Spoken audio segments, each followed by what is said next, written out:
जबरेश्वराच्या मंदिरापासून जेमतेम 50 मीटर अंतरावर राजवाड्याला लागून 250 वर्षापूर्वीचे श्री राम मंदिर आहे.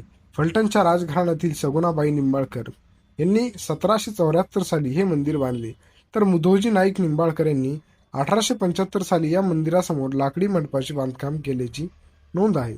मंदिराच्या आवारात 3 दगडी व उंच दीपमाळा आहेत. मंदिराची रचना सभामंडप, अंतराळ व गर्भगृह अशी आहे. सभामंडप खुल्या प्रकारातील असून त्यावर असलेल्या एका शिलालेखात देवनागरी लिपीमध्ये हे मंदिर कोणी बांधले याचा उल्लेख आहे. या सभामंडपात 32 लाकडी खांब असून ते एकमेकांशी नक्षीदार कमानीने जोडलेले आहेत.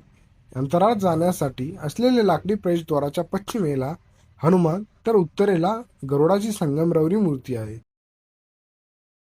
गर्भगृहात 3 फूट उंचीच्या चौथाऱ्यावर गंडकी शिळेतून घडवलेल्या श्रीराम, सीता व लक्ष्मण यांच्या उभ्या मूर्त्या आहेत.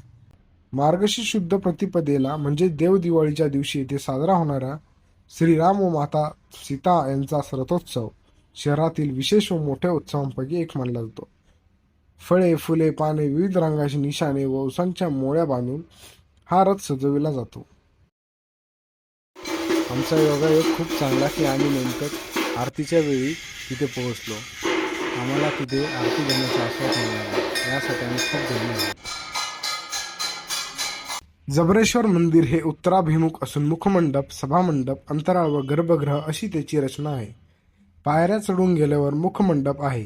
मुखमंडपाच्या दर्शनी भागात 4 दगडी स्तंभ असून वरील बाजूस ते कमानीद्वारे जोडलेले आहेत.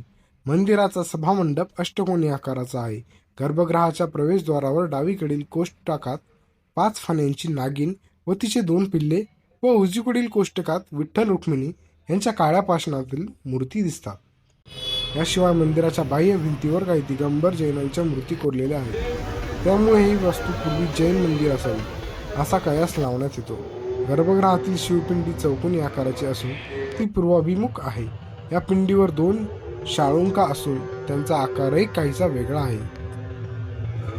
मंदिराच्या बाह्य भिंतीवर देवी देवतांच्या शिल्पांसोबत अनेक सूरसुंदरी, आरशात पाहून शृंगार करणारी नर्तिका, प्रेमीयुगल, आळस देणारी स्त्री, पुत्रवती आदी वैशिष्ट्यपूर्ण शिल्पे आहेत. मंदिराच्या मागील बाजूस शिवमूर्ती कोरलेली आहे. तिच्या पायाजवळ नंदी आहे. या मंदिरात महाशिवरात्री हा प्रमुख उत्सव असतो. या दिवशी दुपारी 12 वाजता होणाऱ्या महाआरतीसाठी शहरातील हजारो भाविक उपस्थित असतात. हे मंदिर फलटण बस स्थानकापासून 1 किलोमीटर अंतर तर साताऱ्यापासून 64 किमी अंतरावर आहे. राज्यातील अनेक भागांतून फलटणसाठी एसटी सुविधाही आहे. खाजगी वाहने थेट मंदिरापर्यंत जाऊ शकतात.